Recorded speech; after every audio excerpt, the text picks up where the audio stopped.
When Judy Garland died in 1969, her legacy became larger than life.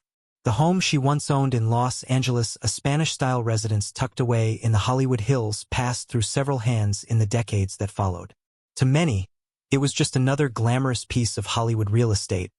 But to those who lived inside, the atmosphere of the house carried something that couldn't be explained by decor or architecture. The most recent owners, Mark and Evelyn Taylor, were a middle-aged couple from San Francisco who moved to Los Angeles in search of a new chapter. Mark worked in tech, Evelyn was a freelance designer, and when they found the Garland house on the market, they were drawn less by its history and more by its character. The tiled courtyard, the sweeping staircase, and the view of the city lights. Evelyn admitted later that she barely thought about the Judy Garland connection until neighbors mentioned it. From the beginning, there were subtle disturbances. The Taylors would hear footsteps late at night in the upstairs hallway, though the house was empty. Doors that had been locked would be found ajar in the mornings. Their dog, a golden retriever named Milo, often sat at the base of the staircase staring intently at something invisible. His ears pricked, tail low. Evelyn described the strangest event as happening in the living room, where Garland once held gatherings. She had been redecorating, trying to lighten the space, when she found herself humming unconsciously. It wasn't until Mark asked her later, "Why were you singing that?" that she realized she had been humming over the rainbow, the song Garland made immortal. Evelyn had never consciously tried to sing it, nor was it a tune she thought about in daily life. Neighbors spoke about the house with a mix of awe and unease. One older resident told the couple that during the 1970s, tenants claimed to hear faint music drifting through the house at night, as if someone had left a record player on upstairs. Another mentioned a guest who swore she saw a woman in a flowing robe move across the landing, only to vanish into a wall. The Taylors began to notice patterns. The activity would peak around certain dates, Garland's birthday in June, and the anniversary of her death in late June as well. On those nights, the air in the house felt heavy, and both Mark and Evelyn would wake at exactly 2:30 a.m., without fail. Sometimes Evelyn reported the faint smell of gardenias in the bedroom, though they had no such flowers in the house. Mark, more skeptical, installed cameras in the hallways, convinced there was a rational explanation. But the footage revealed only strange anomalies. Shadows crossing empty rooms, bursts of static interference at specific times, and in one clip, the faint sound of a woman singing in the background. The haunting never seemed malevolent. There were no violent outbursts, no dangerous occurrences. Instead, it felt as though the house itself was imprinted with Judy's presence, as if echoes of her struggles and her music lingered in the walls.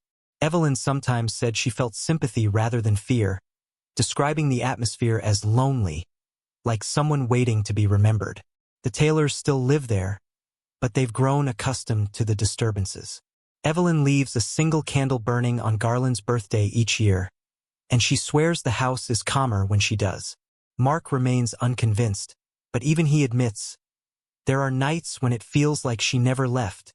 The house had a particular silence about it at night, one that pressed in from all sides, as though the walls were listening. Evelyn noticed it more than Mark. She would lie awake long after he had fallen asleep, staring at the faint glow of the city outside their bedroom window.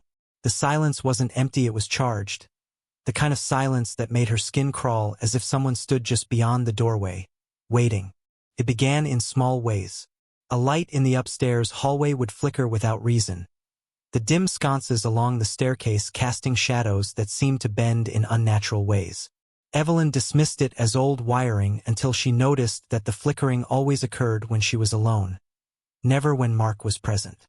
Milo, their dog, often startled her more than the house itself. He would lift his head suddenly from where he lay, growl low in his throat, and stare at the top of the staircase, his gaze locked on something she could not see. The strangest sensations centered around the living room. It was the largest room in the house, a wide space with arched windows and a fireplace framed in tile. Evelyn worked there often during the day, arranging fabrics for her design projects.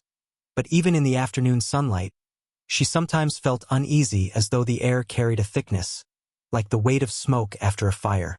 There were moments when she swore she heard faint music, so low it might have been mistaken for a distant radio. But when she muted her phone and walked the length of the house, the sound always seemed to vanish, leaving her questioning her own senses. It wasn't until late one night in Judy Garland's birthday, though Evelyn hadn't realized it at the time, that something undeniable occurred. She had fallen asleep on the couch in the living room, the television flickering silently as Mark worked upstairs. She woke to the unmistakable sound of a woman humming, the melody drifting in and out as though carried on a breeze. At first she thought Mark had come downstairs, but when she opened her eyes, the room was empty. What froze her in place was the clarity of the song. The notes rose and fell with such familiarity that her chest tightened. It was Over the Rainbow. Not a recording, not an echo, but as though someone were standing a few feet away, humming absent-mindedly to themselves. She sat rigid, her hands clutching the blanket as the humming faded, replaced by silence. Milo padded into the room moments later, ears pricked, tail stiff, and barked once at the far corner of the room before retreating behind the couch. Evelyn could not bring herself to move until Mark returned. She told him what had happened, and while he listened, there was a flicker of unease in his eyes, though he said little. He chalked it up to exhaustion, to the tricks a tired mind can play. But the disturbances grew harder to dismiss. Objects shifted subtly between one day and the next. A framed picture on the mantel angled differently. A throw pillow moved to the floor. A side table drawer left half open. Evelyn began to keep track, writing notes in a small journal, convinced that if she didn't document the changes, she would start to doubt her own memory. The pattern was irregular, but persistent enough to erode her sense of comfort in the house. Mark installed cameras, insisting they needed proof. Most of the time, the recordings showed nothing unusual.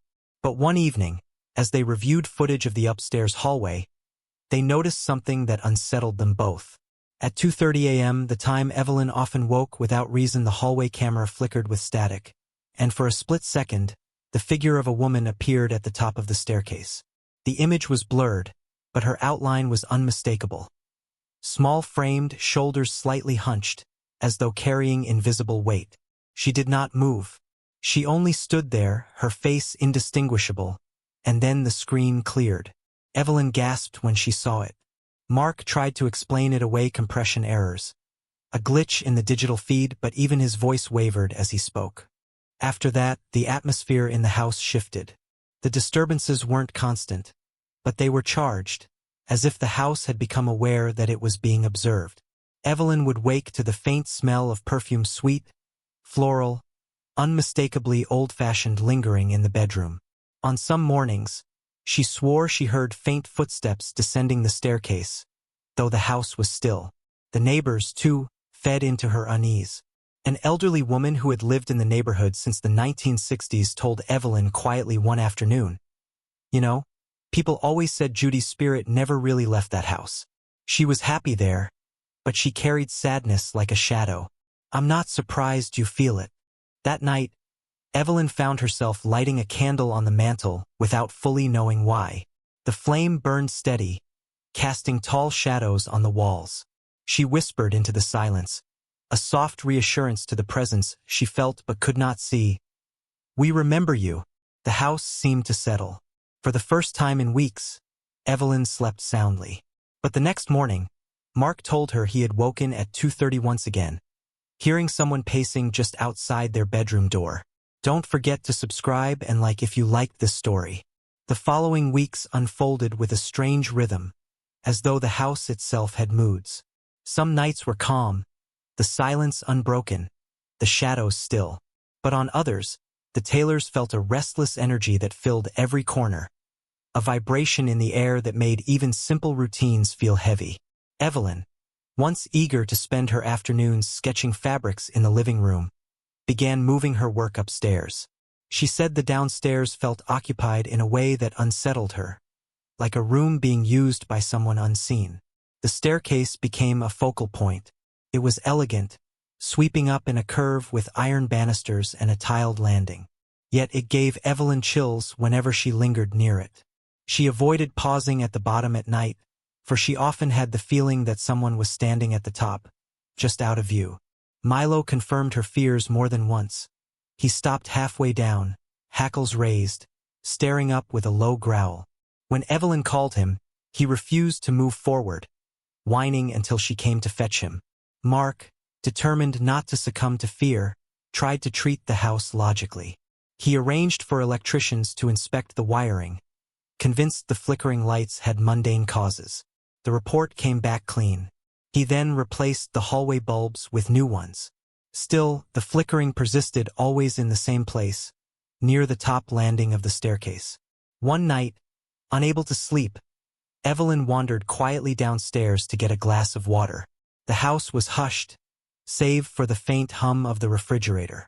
She paused at the bottom of the stairs and froze. The air was thick with a scent she hadn't smelled in years. Gardenias. Sweet, intoxicating, overwhelming. She looked around, heart pounding, and realized the aroma was strongest near the staircase. She backed away slowly, water forgotten, and returned to bed without telling Mark. Only the next morning, when he mentioned smelling something floral, as he brushed his teeth, did she admit what she'd felt. June came around again, the anniversary of Judy Garland's death. Evelyn didn't plan it, but as evenings settled over Los Angeles, she found herself lighting the same candle she had the year before. She placed it on the mantel and let it burn while she tidied the living room. At precisely 2:30 a.m., she woke to Mark shaking her gently. "Do you hear it?" he whispered. She strained her ears. At first, she caught only silence. Then, faintly, like a gramophone needle dragging across vinyl, a melody threaded the air. Slow, deliberate, achingly familiar. A woman's voice, fragile yet pure, humming a tune that made her chest tighten. It wasn't clear, it wasn't whole, it rose and faded, as though coming from the walls themselves. Mark stared at her wide-eyed. For once, he couldn't deny it. The days that followed carried a tension neither could shake. Evelyn began keeping the candle lit more often, believing it calmed the energy. Mark, though still skeptical, admitted the house felt different when it burned. Yet, while the candle seemed to soothe, it also seemed to draw something closer. The Taylors began to hear faint sounds in other parts of the house, closets opening, soft footsteps across the hardwood, the clink of glass in the kitchen when no one was there. One evening, Evelyn discovered the strangest detail of all. She was cleaning in the upstairs guest bedroom, one they rarely used, when she noticed the closet door slightly ajar. She remembered shutting it weeks earlier. Inside, there was nothing unusual except for a faint outline of dust disturbed on the floor, as though something or someone had been standing there for some time. She called Mark, but when he entered the room, the outline seemed to have vanished. He told her it was her imagination, yet she could see in his expression that he wasn't so sure. More than once, guests mentioned the house's energy. A friend visiting from out of town declined to spend a second night after waking in the guest bedroom to what she described as the sound of a woman sobbing quietly in the hallway. Another visitor said the living room gave him chills, though he couldn't explain why. Evelyn kept these comments to herself, not wanting to reinforce her own growing fear, but deep down she felt the same. The haunting remained elusive, never violent, yet insistent. It was as if the house was whispering reminders, urging them not to forget the woman who had once walked its halls. And though Evelyn tried to accept it as a kind of melancholy haunting, a residue of Judy Garland's spirit, there were moments, especially at night, when the atmosphere shifted into something darker. On those nights, the air was heavy, pressing down until she could hardly breathe, and she would wake with the uncanny sense that someone had been standing directly beside the bed, watching. She never saw a figure clearly, but once, while passing the landing late at night, she caught sight of something at the edge of her vision. A shape, faint and translucent, descending the staircase with slow, graceful steps. She turned sharply, her breath caught in her throat, but when she looked directly, the staircase was empty. Evelyn began to wonder if the house was not just haunted, but inhabited, a place Judy Garland never truly abandoned, her presence woven into the structure itself. And as the nights grew longer, Evelyn could not help but question whether Judy's spirit sought comfort or whether it wanted something more. The longer the Taylors lived in Judy Garland's former house, the more they came to accept that it was not merely a building of plaster, wood, and tile, but a place layered with memory. Every corner seemed to breathe with an energy that defied logic. Every night carried a tension that was not always menacing, but never entirely benign. For Evelyn, the atmosphere was a constant weight. She had learned to anticipate the moments when the house seemed most alive late at night, around 2 or 3 in the morning, when the silence pressed hard and the faint smells of perfume or smoke drifted through the rooms. By now she had grown almost accustomed to it, the way one adapts to the hum of a refrigerator or the creak of old floorboards. But there were nights when it still caught her unprepared, when she woke with a cold dread that left her shaking until dawn. Mark, though less inclined to admit his fear, had reached his breaking point one evening in late June. It was the anniversary of Garland's death, though neither of them mentioned it aloud. Evelyn lit her usual candle on the mantel, hoping to soften the atmosphere. But that night the house responded differently. It began with the faint hum of a song drifting from the living room. They both heard it clearly this time, notes forming, rising, then faltering, as though someone were rehearsing in another room. Mark stood in the hallway, pale, listening intently, before whispering, "Do you hear that?" When Evelyn nodded, he clenched his jaw and walked toward the sound. The melody grew sharper as he approached, unmistakable now over the rainbow, but not as a recording, fragile, unsteady, carrying a raw emotion that seemed to seep into the very walls. Mark reached the living room, his voice trembling as he called out, "Who's there?" The room was empty. The candle flickered violently, its flame stretching tall and bending as if in a draft, though the windows were shut. Evelyn, standing behind him, gasped as the air thickened with the overpowering scent of gardenias. For a moment, the atmosphere was suffocating, pressing down on them both. Then the song ceased abruptly, leaving silence so heavy it rang in their ears. From that night forward, the disturbances escalated. Evelyn began to wake not only at 2:30 but at random hours, always with the sense that someone had just left the room. She would turn on the lamp to find nothing, only the faint impression of movement in the corner of her vision.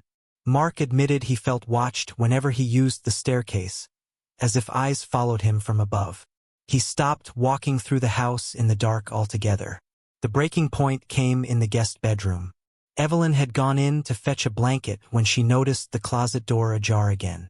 She pushed it shut and turned away, only to hear the distinct sound of the handle rattling behind her. The air grew colder, and when she glanced back, she saw the door slowly swing open on its own. Inside, for the briefest instant, she thought she saw a figure small-framed, shoulders hunched, head bowed as though weary. It was gone in a blink, but Evelyn fled the room, heart pounding, and refused to enter it again. The Taylors began speaking of leaving. They had invested much into the house, but both admitted, in quiet tones, that they no longer felt it belonged to them. Evelyn said it was as if they were guests in someone else's home, tolerated but never welcome. Mark confessed that the energy of the place had begun to seep into his work, his sleep, even his health. He woke often with headaches, his nerves frayed.